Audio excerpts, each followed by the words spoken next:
This is Lois Whaley for Women Today and Yesterday.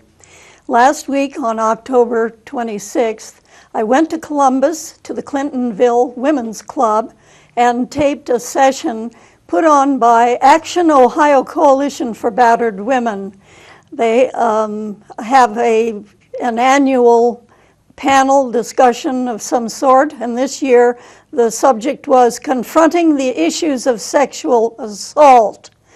So there are 5 panelists who talk, and this whole event was staged by Phyllis Carlson Ream, the director of Action Ohio. And so you will be seeing the various women talking about sexual assault problems. And then at the very end, you'll see people from Ohio Women Incorporated, because Phyllis Carlson Ream is also on the board of OWI, and I've been secretary of that group for over 20 years now. Sexual violence. And just in our title, I think I've already told you what our mission is. We want to end sexual violence. So we do that in a number of different ways. We have an intervention and advocacy side, and I'm on the prevention side. But I have to tell you, I spent a lot of time on the prevention side still trying to explain the difference between the two.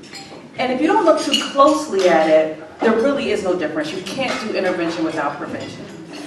But what I want to tell you today is when we say prevention, we're speaking of primary prevention, which means stopping violence before it happens. Sometimes that's difficult for people to comprehend what that means. So what we're trying to do is look at behaviors and norms that allow sexual assaults to occur and target those. So I spend a lot of time telling people, no, it's not really about how much she drank. It's not really about how much he drank. It's really about what society is telling people, that it's okay to do these things or say these things. And in light of our season right now, I won't even say the words, that's like really out of hand right now. So I really hope when people leave here today that they remember that I said that thing and nothing else. But in addition to that, my main responsibility is to make sure that the prevention programs across the state of Ohio have the training and technical assistance that they need to provide those services within their communities, to get their community members to understand the difference between prevention and intervention and what primary prevention really looks like. So we provide trainings to them and really anybody who asks for our services or requests trainings. I target those programs because that's what the grant tells me to do, but we need everybody's help to solve this problem and to end sexual violence. So we don't just draw the line with the 14 people who are funded or programs that are funded. Some of the things that I'm really proud of that the Alliance has taken on is really showing that there are different levels to how we get to that. So it's the bigger problem is addressing the root causes. And that's society as a whole. Those are those behaviors and norms that I talked about. So at the Alliance, we start looking at things that allow those things to happen, like the oppression, the racism, the sexism, and we've made it our professional goal to incorporate that within our trainings to make sure that our programs or any program across the state can have those cultural competency trainings, anti-oppression trainings, anti-racism trainings, and those are some of the most recent things that we've incorporated. We've done a lot of things throughout the years, even before my time with bystander intervention. So now we're moving on to those bigger things where you can make changes at higher levels, like within organizations, at policy, things like that. Thank you. My name is Elizabeth Joy. I hold several seats and wear several hats. Today I represent an organization I founded called Survivors to Alivers. My passion is teaching people how to move from surviving to living again. I am a sexual abuse survivor, I am a rape survivor, and I'm also a licensed social worker. It's kind of an interesting leading up to this event. Myself and Phyllis had several conversations about what to cover today. And one of the discussions we had was, what can we be doing? What action can we be taking to address this major issue? And it was unfortunate, I think right after we got off the phone, I saw something come across my screen regarding a recent rape on the Hilliard school bus route, like literally within 30 minutes of us hanging up. And so we kind of were having this debate about what is considered action, and we all, everyone who knows Phyllis knows she's a fighter, so she enjoys taking organizations on, taking on people who have thinking errors, we might call, about this topic. And there are several different ways that we can go about addressing this issue. The route that I've chosen has been one about helping people heal. And I think it's important to note we have probably about 40 women in the room today, and so without even having to ask, we know that there are several survivors in the room. And I think it's important to balance your efforts to help others with efforts to heal yourself. And being in this work, even as a licensed social worker, my journey of healing was something I had to figure out on my own, even being licensed and having gone through school and had all this great education, right? I finally came around to the place of my healing journey. I didn't know what the heck I was doing, right? And so to be a licensed social worker and not know how to heal is kind of something you don't think about. You think if you're a professional in this, then you should have those answers. And so I too was inspired to write a book after I figured out this healing journey. So this survivor to a liver concept kind of came out of my own journey of figuring out how to move from just surviving to living again. So I developed a 6-stage model for healing for trauma survivors that helps people kind of go through that process. Because what I figured out was, once I was ready to do that healing, every book that I found really spoke to folks who just were assaulted recently, right? Suggestions on what the court process is going to be like, or how to talk to family, but what process do you engage in when it's been 5 years, it's been 10 years, it's been 15 years later, and I couldn't find any answers. And I'm a licensed social worker, so what the heck, right? So I kind of like fumbled through life and fumbled through trying to figure out answers for myself. And so that's what led me to develop the model. The model is essentially what I fumbled through in my journey. And so, I think it's really important, and we don't talk about it enough, that we are doing our own healing work, and that we're careful as we are engaged in this battle, that we're doing self-care. And yes, I said it, I mean, we all use that word, but like really, what does that mean? And I've found, it's interesting as an African-American woman right now, because we have this reignited issue with sexual violence, and then we also have the reality of being African-American in this country right now. And so as an activist, as an advocate, you want to be involved in everything. You want to read every news article. You want to respond to everything. You know what I mean? And what I found in talking to folks is that folks almost feel guilty if they're not engaged in reading every single article, responding to every single thing that's out there. And if you're not careful, you'll find yourself in a very dangerous place. And so what I wanted to highlight today is the importance of us taking care of ourselves. It's essentially like going into war on crutches. And if we're not caring for ourselves, if you've ever flown in a plane, they say, secure your own mask before assisting others. And I talk about that in my book, and I think as women, especially mothers, you tend to have this tendency to want to help others first, right? But securing your own mask first is critical, because obviously, if you don't take care of yourself, you cannot be an effective part of the battle. So I just want to encourage folks today to take care of yourselves and make sure you've done the healing work, because you're your best advocate, you're the best activist when you're whole. And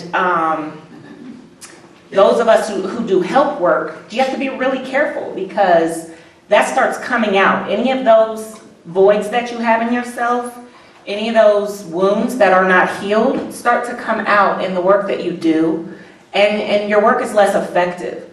So I just want to encourage everyone to ensure that they're taking care of themselves, and that you've done your own healing journey as you continue. And it's an ongoing process, right? So you know, people ask, well, how do you know you're healed? Well, it's an ongoing reality, right? Because life keeps happening. But I just want to encourage everyone to take care of yourselves as we continue to advocate for each other and for those who are voiceless, to ensure that your life is quality and that you have your own peace.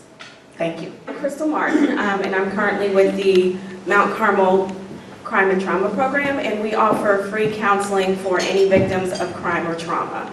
So it could be past, it could be current, any type of trauma, sexual violence, domestic violence, car accidents, home invasions, even if you've witnessed trauma. So a lot of what we do as far as the services is we also educate people on what is trauma. What stops people from coming forward and talking about what has happened to them is we have this mold of, well, you don't act like anything has happened to you. Well, what does that mean? So they're not behaving, or they're not following the footprints of what we think someone who has been traumatized looks like. So therefore, we don't believe them, we don't give them that support, or it doesn't feel good to us to think that somebody that we know did something like that. So then we put up all these barriers of, well, they wouldn't do that, or they're a minister, they're a police officer, they're this, they're that, football player, they're a wonderful stand-up person. I've never seen that, so that couldn't have possibly happened.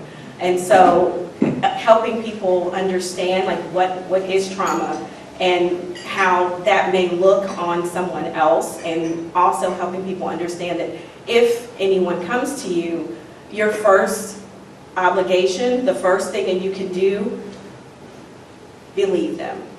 Give them that support up front and not question, well, this isn't trauma, or because it wouldn't have, you don't know how it would impact you, but then we try to quantify trauma. Well, it's not this bad. It's not a 4 on the trauma scale, so it can't be that bad. So why are you still wallowing in that, and why are you still dealing with that? And it's like Elizabeth said, it impacts us over a lifetime. So just because it happened 10 years ago doesn't mean that we've dealt with it. It doesn't mean that we've gotten that support, and it's not wallowing. That person needs our help to be able to move through that and to be able to get that support that they need. So part of my job there, I'm a case manager. I'm a licensed social worker as well. So I have done counseling in the past, but in my current job, my role is to help with any services that are needed outside of the counseling. So if there's housing issues, immigration, I've helped to find preschools, child care, English classes, substance abuse, whatever people need to help with that process, because you can't do trauma counseling if you're worried about being homeless, if you're worried about being deported, if you can't get there because of child care. So there's various issues that I help with. In our program, one of the other barriers is having counselors and therapists that know what trauma is and know how to treat it, and then being able to access that through various barriers of insurance, just not knowing who to go to. The good thing about our program is that our services are completely free. So everything, all of our therapists are trained and licensed, and our services are free. So we don't charge insurance, there's no sliding fee scale, there's no eligibility. We serve everyone from ages 3 years old all the way up through adulthood. The problem with that is that we have a waiting list, because we are the only program of its kind that does offer free trauma counseling. We're looking at about 10 to 12 weeks for an intake appointment. We have expanded our services, and so we are adding counselors. We just added a bilingual counselor who's speaks English and Spanish, and they've added the case manager, me. And we are looking to actually add 2 more therapists. So we are looking to grow the program and to offer that service. But I would say those are 2 of the major issues for people coming forward, and what we can do to help is making sure that people have access to the services, and that when they do reach out, and it takes a lot of courage to talk about when something very personal has happened to you, and then they reach out and the first thing they get is, I don't think that happened, or I don't think it's that bad. And so you don't know how long it's going to take that person to be able to come forward after that. It takes a while to heal from that and to get the courage up again to try it again. So sometimes you only have that one shot. So if that person is coming to you, providing them with all the support you can, and knowing if you don't feel qualified or you're not sure, finding out who you can get that person to, and do that warm handoff of, oh, Betty, Jane is going to call you, and so they know. So that would be the thing that I would say take away from that is just we need people who can be that support, that when people finally do come forward, where can they go? They're like when I talk to my jurors and I say, good afternoon. My name is Jennifer Rauch. I'm the director of the Special Victims Unit at the Franklin County Prosecutor's Office. So Ron O'Brien is my big boss, and then I get to boss around. I know, like, as women, we shouldn't say that, right? You're not bossy, you're just a strong woman, right? But I do, in fact, like to boss them around. I know, I am the boss, so it's a thing. But I actually have 6 other attorneys that are part of the unit. I also handle a full caseload to help all of them out, which I think really should cause everyone pause, because there are 7 attorneys in Franklin County that handle what we call special victim offenses. Well, they involve interpersonal violence, regardless of your sexual orientation. That was something that, it used to be crimes of violence against women and children, but we have really pushed to make that much more inclusive, because we all know the dynamic doesn't change just because the gender identity of the people in the relationship changes. We handle all sexual assaults, regardless of the victim's gender, and we handle child sexual assaults as well, so child and adult sexual assaults. We also handle, for those interpersonal violence cases, they aren't, it's all felony levels, but there are too many felony domestic violence offenses in Franklin County for our unit to handle. So once they reach a certain point or a certain level of harm, they come to us. And then we also handle domestic homicides, we handle child abuse cases, and we handle online exploitation. But it takes 7 of us to do that, and I can tell you that we each have, at any given time, around 60 cases pending. So I mean, that's a tremendous amount of violence in the community. I can tell you that I've been doing this work in this particular unit for over 12 years. I've always worked for Mr. Bryan. He's always been very supportive of this work, and I'm honored to do this work because I really do feel like we do help and make a difference. We do say that court isn't where you get justice, because that's not always a thing that we can deliver. What we do deliver, hopefully, our goal is to deliver information, knowledge, acceptance, the kind of listening, and acknowledging that trauma looks like different things, and doing the very best job that we can to get the very best result for these survivors that we can. I think a lot of what our end of things, because we don't have the training, nor should we be doing counseling or anything like that. We do have advocates on every case that can assist with linkage with great people that are sitting here with me, and in fact have used a lot of them. I think part of the waiting list at Mount Carmel is because of our office, because they're amazing. And so every case that we handle has an advocate that can also assist the people involved in our case throughout the court process. But I know that one of the things that we really work on, so by the time we get the case, it's been investigated, the charges have been filed, and we're going to handle the case. And so much of our job, I think, is education. And I don't know that people really understand that, because, well, what do you mean? You're trying the case, you're trying to get a plea, you're trying to get a good result for the victim.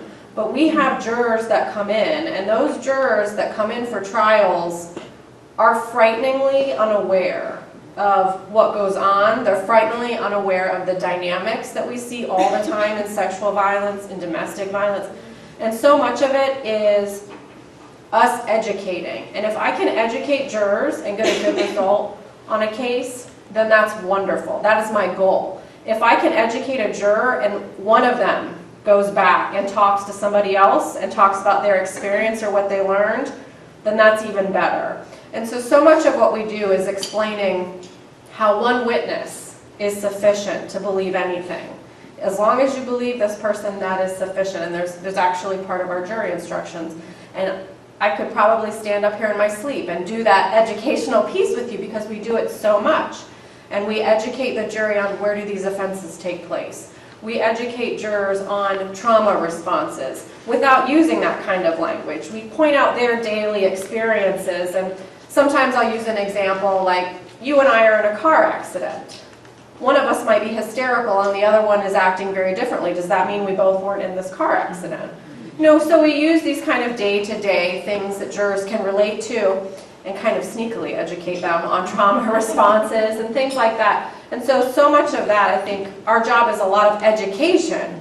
We also live in this immediate response, CSI, kind of TV entertainment world, right? And everybody chuckles, but we have jurors that ask the most ridiculous questions afterwards. But some of it is also explaining that, explaining the body and why there might not be injuries and things like that. And so we all have to become educated, and my prosecutors do a great job of becoming prepared and educated, and then they pass that along to the jurors. And as long as we're doing that, I feel like, and I hope, that we're helping to educate the community, and we're helping to, in very, hopefully small ways, if those people feed out and tell other people, but even for this one particular case, for one particular survivor, making a difference and really helping them get a good result through the court system. We obviously are available to answer questions before and after a case. We help victims through the process. I always like to tell people that when a case is over, I don't always represent happy things. So if they never want to speak to me again, that's okay. I won't be offended. But if they want to check in with me, they want to ask a follow-up question that has nothing to do with their case, that's okay too. And so just sort of making sure that they have an outlet or a resource so that we can link them even later on. We've had cases like that where people call later and they say, I really should have listened and gone to counseling. Can I have a resource? Absolutely. So those are the kinds of things that we're doing at the prosecutor's office to really help and to educate on these kinds of cases. Wow.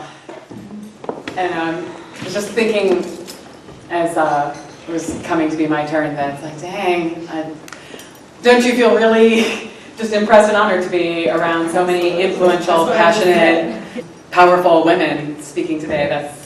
I feel like that's exciting. You came here today, so apparently you're into that sort of thing too. So I have to walk and talk because I got some stuff, and I'm also a prevention educator with SARNCO, which means I stand and talk all the time. But my name is Susan Wismar, and my role at SARNCO, if you're not familiar with SARNCO, is we are the Sexual Assault Response Network of Central Ohio, and responsible for a lot of intervention services that you may know of. As Lynn pointed out, the distinction between intervention and prevention. So after sexual violence has occurred, the services that we offer for the immediate and a lot of the gaps that you spoke of too, Elizabeth, about long-term, that our helpline with trained advocates actually serves people in any stage of their recovery, because we know it's a recurring need, that everybody has layers as this affects our lives. So we have our helpline and hospital advocacy, and then I get to be a part of the same work that I joined in Lynn doing of prevention with SARNCO. We're a village. We're a village. So at SARNCO, our intervention services that we have with our helpline and hospital advocacy and aftercare advocacy that is trying to basically address similar things that CTAP's social worker, like having a caseworker at CTAP is trying to do as well, that there are barriers and ongoing things, and I can't move forward with my other stuff when there are economic issues, job placement, housing issues, things like that, that just need a little extra resource, with our aftercare advocacy. So all of these resources together on the intervention side, but as Lynn stated, that we do want to have an integrated foundation. And at SARNCO, we place a lot of importance on our mission and vision, that our mission is that we are to empower all survivors to end sexual violence as these two sides joining together, that we will only be able to end sexual violence by also simultaneously empowering everyone who's affected right now. That's going to be necessary. And our vision is rooted in the same ideas that Lynn shared, that the Alliance sees as well, that we will not be able to end sexual violence without addressing the issues of oppression. It is a reinforcement, is a policing of these levels of oppression. The sexism and racism, classism that we have is actually, that is the system that's trying to be supported and gets enforced by sexual violence. And so it has to be part of our discussions. And so ultimately when we envision what our work is doing, it's that we want a world that is free from oppression, where all people are safe to live freely chosen lives and pursue their full potential. Because that's actually what we could have if we were free from the burden of sexual violence.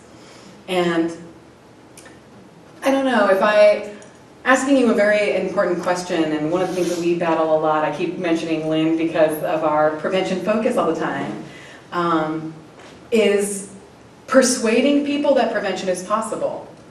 Because so much of what we live in now that is a rape culture is, and a lot of the focus of it, where a lot of our focus that we find problematic is in victim avoidance behavior. These are the rules that you need to follow to avoid being victimized, and they are very problematic and not actually fruitful necessarily.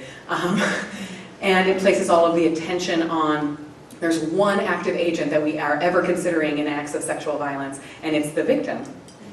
And then we just leave this chasm black hole where perpetrator behavior lives, perpetrator accountability, and it's a black hole of our entire community and what we can all do. It just ignores the fact, and it's this silencing disempowerment of us as a community and friends and parents and sisters, brothers, and everybody that we would be to the other people in our lives, saying that you are not influential, you are not powerful or able to make a difference. This isn't your job, your only job is to dodge being targeted. And that is a giant disempowerment that actually would disrupt all the systems we're talking about. This is what's necessary. And I think that the sort of slime that covers a lot of our culture is saying, this isn't your job to consider. And what our culture right now, which we call a rape culture because it encourages and promotes rape, what it's also trying to do is the only role you have to play is telling survivors where they messed up. And like that's policing victim avoidance behavior is our only job. And we can just ditch that for something better. Like I love ditching bad ideas for better ideas. And so like, sure, that's an option. I'm gonna put that in my pocket. I could also do something else. And one of the things, the swag I brought out, just imagine it's here all the time, right? One of the campaigns that we have at SARNCO is our Got Consent campaign. Because the issue of consent, of course, it's instrumental for healthy relationships. So everybody on your way out gets a free bag. Free bag of Got Consent. But we also pass them around on our key tags. If we don't want it, we're not taking it. If you consent to it. Right. That's up to you. That's up to you. And we have Got Consent key tags that have our intervention helpline number on it. But part of what I do is we integrate prevention and intervention together is that we want everybody to have a key tag. Not because you might need it for your own personal victimization, because part of prevention being possible is we're talking about perpetrator choices, cultural choices that are being reinforced, informing people that they are entitled to other people's bodies. And if this is somebody's choice to create violence, if we're talking about choices, then choices can be influenced. Choices can be changed, right? And we're no longer in this idea of rape culture and rape like it's this inevitable force like the weather and all we can do is try to give people umbrellas, all right? It is not a force of nature. It is a system of people who profit from it. And we can shift that. Though, if you heard me say people are profiting, not many people enjoy not profiting, right? So, and we're not confused that there is pushback, and that's what we need to name and be a part of. But we can do that collectively because there's more of us, right? There's more of us who actually want to change sexual violence. And a lot of the talk when we're talking about consent, and obviously that it's people's bodies belong to themselves, we don't need more education about consent. And that sounds weird. It's like my tagline, I got it on my bags. There's a very popular video. Has anybody seen the T is consent video? Love it. Some people over there loving it, okay. So you can go Google that when you're done. It's a cartoon and it's describing consent, but only with offering people tea. And some jokes about, like, let's make a little safe metaphor here. If someone says they don't want tea, then don't make them feel bad about it. But I brewed it, you have to drink it now, or you said you did before. Or show up to their house next week and say, but you wanted tea last week. And unconscious people don't want tea, they can't answer if they want tea. And it's funny and distanced and humorous because of that. And what's fascinating is that people saying oh, thank you, this is so instructional about consent. And it's I need you just to step back and think for a second. The video's making fun of the fact that you already knew. Everybody knows. Everybody knows that's ridiculous. Everybody knows it would be a violation to shove tea down somebody's throat. The reason is that even though it's common sense for everyone, we don't have a category, or rather rape culture has erased our logic of this matter in every other instance and said that should not apply with sex because sexual access is a result of your entitlement. It's a result of if you want to, you can. You can disregard aspects of that person's human, sovereign self. Right? And so we don't need to explain what laws are. We need to connect people to their intrinsic value of this matters. Because guess what? It already is against the law. So is speeding over 65 miles an hour. And I don't feel bad about doing that. Right? So making people change their mind by saying, but laws though, right? Though important, because we need part of what we do. This isn't a sidetrack, it's actually bullet point 4. It's not no, you are important. I'm good enough. You're smart enough. I like you. It's important on an other side. It means that this is the intervention and prevention sides coming together saying, we value consent. I value that in all sorts of ways. And the discussion of, well, would that get me in trouble? Would I be arrested for that? And I was not much. Very few arrests happen. And they're already missing. But it's not about, can you comply? Would you agree to the legal boundaries that someone else will put you in trouble for? Right? But instead, that we cultivate a whole community that values this of no, I would never. Why? Doesn't matter if no one knew, I would know. That's the level that we need to cultivate with a consent culture. What we're talking about consent culture being not a difficult and awkward conversation about people's bodies, but obviously the exciting, wonderful, I would never want to do anything that you are not entirely excited about. Whether that's putting my arm around your shoulder or acts of sexual intimacy, all of that, I want your whole self, and I think that that's exciting and that's the highest standard. If we can conceive of two people being entirely mutually agreed, doing only exactly what they want to do to express love and affection and intimacy, do you think that a moment like that is possible where two people could be in complete unison about their sexual expressions that they're sharing? Do you think that's possible as a category? Then why would we have a standard that is anything lower than that? It's possible. Let's do that. Why don't we talk about that as our exciting thing? And then we have this cultural standard that our laws are just trying to be a line in the sand of gone too far. But what we are able to create as a community is up here, and it shouldn't be any less than that. I am a Columbus poet. I also know that there is a problem in the Columbus music scene as well. Something that we struggle with, I think, as a whole is defining consent, especially aside from coercion, and explaining that coercion is not consent. I also know that as a result of communities that are largely DIY based and kind of house venues and things like that, it's very difficult to police things, and especially when arts outlets are very cathartic, people have difficulty with the idea that they might alienate someone from the community and from those resources. So something that I'm trying to put together is the ability to have information ready and accessible for people who don't necessarily have the time and any of that to put into educating themselves personally. If you're not aware of the closest prevention program in the county or that part of Columbus, contact our hotline, or I can give you my card, and definitely partner with another program, a prevention program, because they're always looking to collaborate, always looking to give those smaller communities information, and they also do some train the trainer, so then that way the program and the information stays with the trainer or with the area, and then they can spread that knowledge. Just a thought that I have, when we're looking at sexual violence as well as mental health stigma, which is another passion area of mine, one of the issues or one of the suggestions I have is that we've got to start getting out of the business as usual as far as how we go about educating people.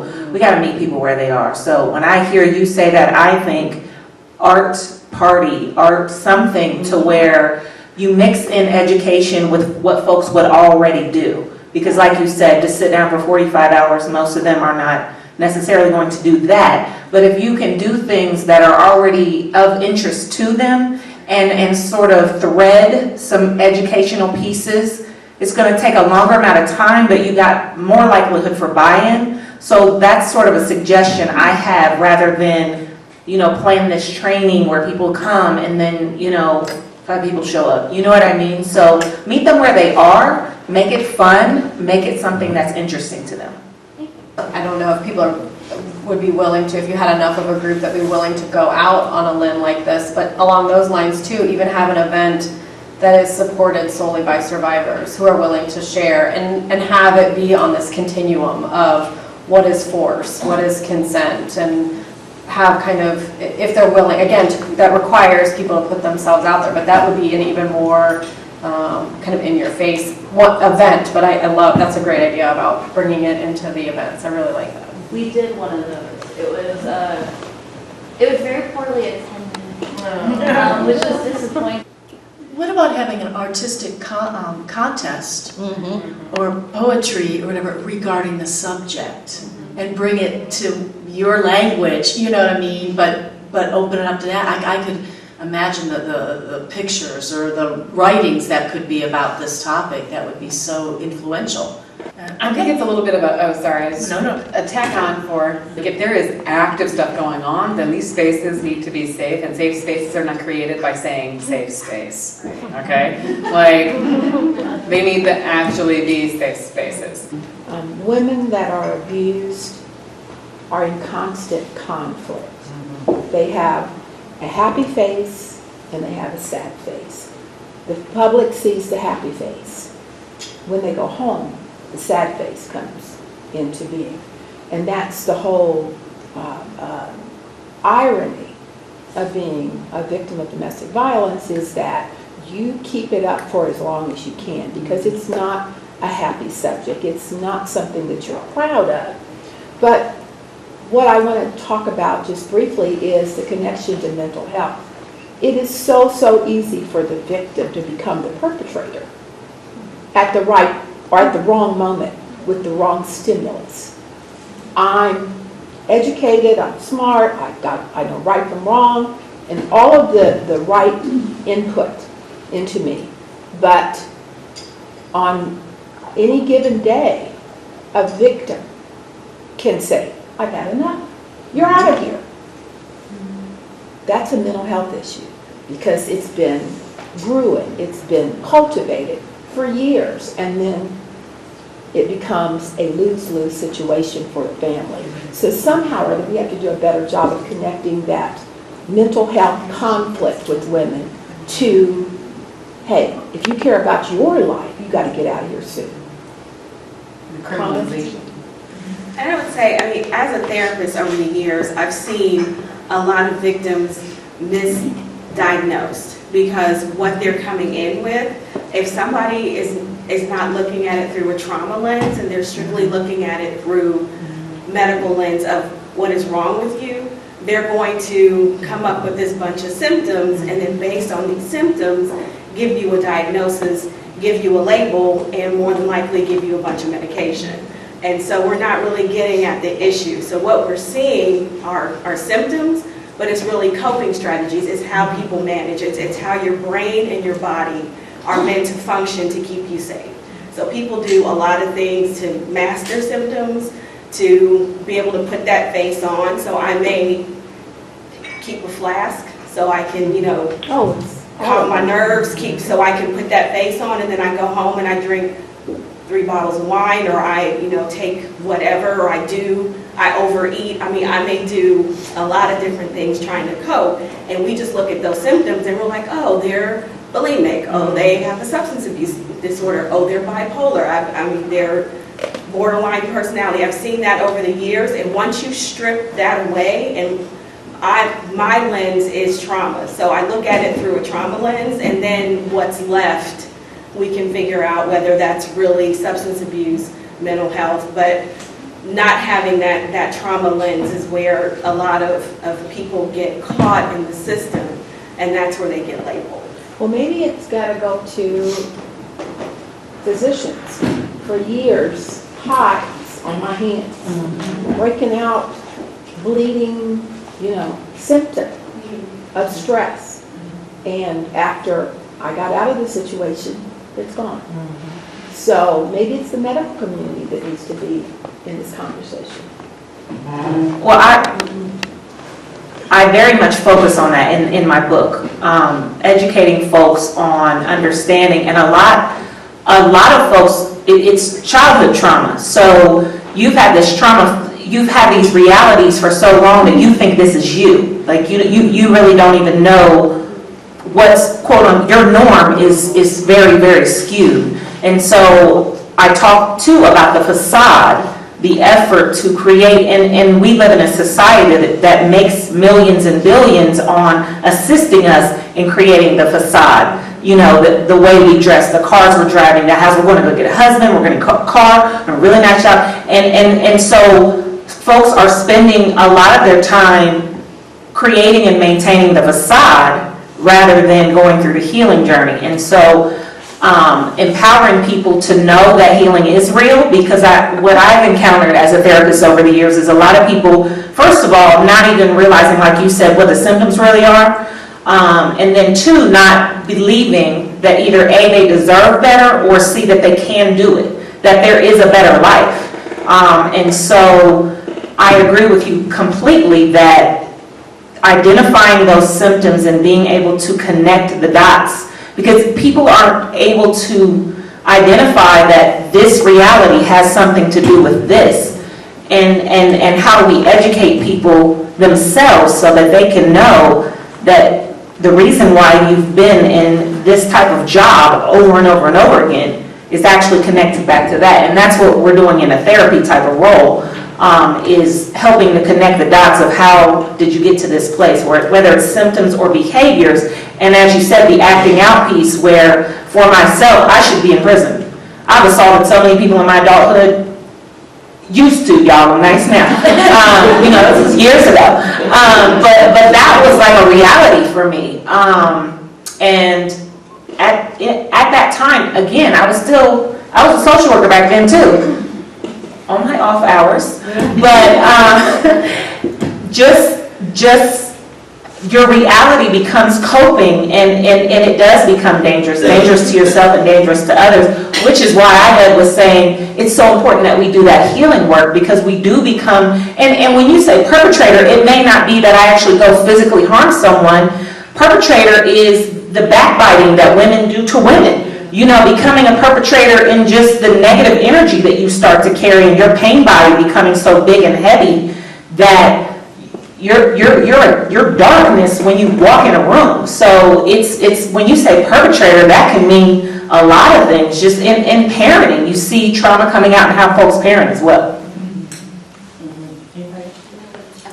And there is so much training going on. So now there's, I've been in this field, I'm about to tell on myself, 25 years. And so,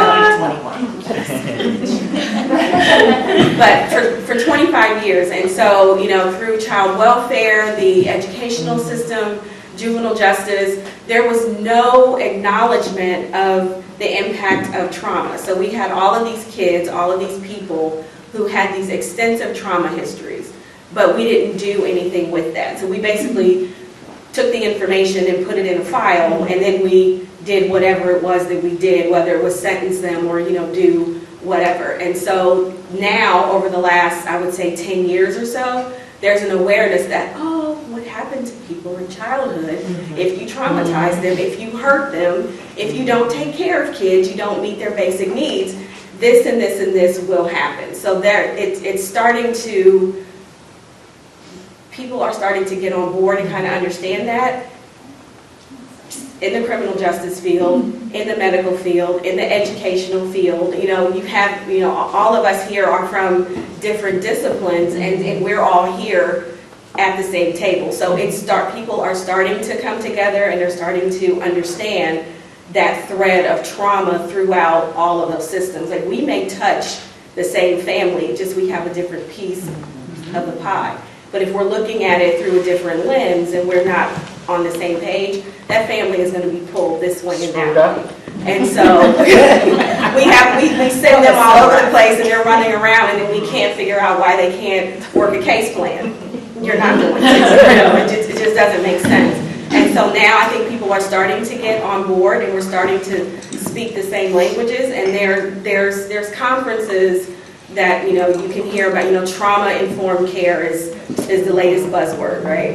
And so all disciplines are starting to understand the role that trauma plays in the work that they do with their clients. And Well, they're starting to say those three words. They're starting to say it, and we're starting to understand, and we are doing more and more presentations, we're doing more and more trainings, there's more and more conferences, so it is slow moving, but it's better than it was 15 years ago, where there was just no awareness. People were just out there working with people and probably doing a lot more harm. And integrative, and we're seeing a shift toward integrative health too. So you are starting to see, because folks are more likely to go to the medical doctor than they are to therapy, especially in minority communities. So we are seeing a shift too, where more medical doctors are becoming aware and trained. And with the integrative health, you've got 4 white coats that are floating through. One is a psychiatrist, the others are doctors, and so they all look the same, and so there's a more likelihood for sharing of trauma and sexual violence and those kinds of experiences. So we are seeing that shift. Again, I don't think any of us we would all agree it's not fast enough, but it's happening. I'm sorry, I just have one other brief thing, and not quite the medical treatment or recognition of it part, but I will say once it gets to us as well, we are trying very hard as prosecutors to both use and then to educate, for example, our detectives and the people that are gathering the information for us about trauma, how it affects the brain, how it affects then the relaying of events, and whether or not chronology actually happens when the brain undergoes trauma and things like that. And so we are trying to take parts of the trauma or the mental health impact that these events can have on our victims and survivors, and we're trying to make sure that we are aware of it and use it in the courtroom as well, and then sneakily educate the jury as well on those issues. Sneaky. Another question? Go ahead. How do we, as policymakers, help you move towards a prevention model as opposed to? Well, I can think of plenty of opportunities where we could ask you to write letters, we could ask you to call your politicians when things are up for bills and things like that. But on an even lower scale, I'm thinking like within organizations, like she mentioned, like change your policies, add things in your mission statements in your organizations. Things like that I think are a great start. We recently had a guest here from another coalition, and I'm blanking, I think it was Minnesota, and she said one of the things they did was they actually restructured their board. They started looking at their policies. They started having like discussions around uncomfortable things at their staff meetings, at their board meetings, but it's things that are happening that everybody should be talking about. And especially like, I forget who mentioned us as we're really activists in this work. That's one way where you can start conversations with people who can make changes. I got lots of ideas. So, I bet you do. okay, so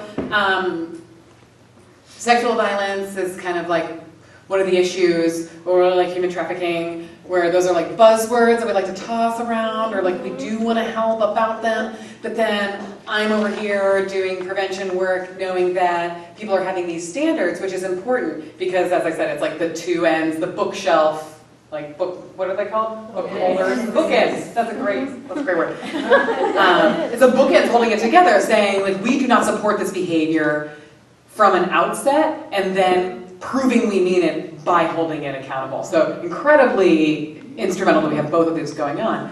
But when there's only the speed limit 65 and nobody really emotionally cares about that the shift isn't happening on that level, then we see a limited usefulness of our codes. And that's where we've been, right? Like, it's always been illegal. Since 1986, it's been like illegal to rape your wife. But, so what are we going to be doing that are going to be like primary prevention before our first occurrence of sexual violence is ever perpetrated? Because that's how we think about it, that you're not at risk of being targeted. The problem we have is not we have so many victims. We have a problem of too many people willing to create violence, right? So what would be the risk factors for primary perpetration? Or how do we buffer, and how do we also buffer around our potential victims? And we know that it's linked to oppression, it's linked to vulnerabilities, systemic vulnerabilities, whether that is age, cognitive disability, physical disability, gender, which is a limitation when we have a society that devalues women and efforts, labor, and access to health care. So, addressing, I know, I'm taking a long round, but I'm edu-talking. So that means like there have been positive primary prevention initiatives that are addressing actual city landscape things. Like, can we go out and do doing an accessibility mapping for grocery stores, bus routes, public transit, and whatever, community engagement points, whether those are like libraries or other places where gathering and functioning happens, because one of the largest reasons that the elderly or people with disabilities are targeted disproportionately to others is because of their isolation and reliance on caregivers. And so if we're really addressing super primary root things, we have tons of like city planning issues that we could address that would serve that point. Same thing as comprehensive women's health care, right? These are one of the issues that trap and like perpetuate this cycle. And so even though people like saying like sexual violence, but it only kind of gets policy so far, we can sneak around and do all these other things that are totally useful that will be so far. The idea is like this, we're getting a lot of trickling downstream garbage of violence here. And if we go and change the direction at the top of that hill of where it's streaming down, like we will not only prevent sexual violence, we will also be enriching the lives of people in all these other ways that they experience harm. And so there's lots of ways to go up there that would garner more allies and also have just a larger benefit too. And I was like, you would get a wink and a nod from me as sexual violence if we went around doing disability access mapping for Columbus and how that could improve. You know, something just to add to this about policy, on December 1st, many of you know may know Wanda Dillard. We were doing on December 1st a call to action. And because of Action Ohio and the event downtown at the church, and many of us were there were two bills that have been sitting in committee, one about strangulation and the other one about partner abuse versus husband or wife. And so we're doing a call to action, and Wanda is giving representatives phone numbers. Boom, we are getting together for a $10 breakfast, and then everyone's, as I call it, smiling and dialing. And we're calling our representatives. Actually, we have clubs all around Ohio So there's 15 clubs around Ohio, and she's getting all the representatives. So on December 1st, we will be smiling and dialing, calling, please get these out of committee, get these in, and let's take care of these problems. Would that be, okay, good, I'm glad to hear it from you. So I thought maybe she'd be like, oh no. But thanks again to Action Ohio creating awareness about these very, very important laws. It's just sitting there. And so if we get enough people calling, move it out. We have time for one more question if we have. Comment. Comment? Yes, more comments, right. Well, thank you to the entire panel. My awareness was raised when we started lifting the conversation beyond sexual assault to oppression. Because in our work with the YWCA, our mission is the elimination of racism and the empowerment of women. And both of those things are as a result of oppression. You know, when you look at empowerment of women, it's sexism, it's misogyny, and when you look at racism, it's about power and who's in power. And so I think today we need to all look at how our society operates, the systemic results, and as you said, when we eliminate that oppression, then we're going to have the kind of world we want. Absolutely. Yay. Yes.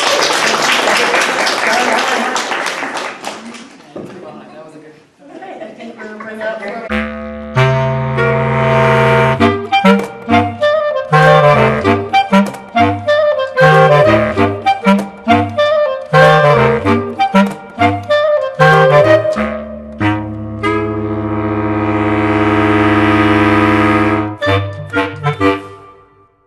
This is Lois Whaley again, and I hope you noticed my t-shirt. I'm wearing the very same one. This is an OWI t-shirt, which we had in 2009 when we had a really wonderful event on Women's Equality Day, August 26th that year. We are selling these t-shirts now. So if you're interested in getting one, it has a nice quote on the back from Susan B. Anthony as well. Contact me, Lois Whaley. $10 if I give it to you direct, and $15 if we have to send it to you. This is Lois Whaley for Women Today and Yesterday, and remember I'm the Ohio Women Incorporated Secretary as well.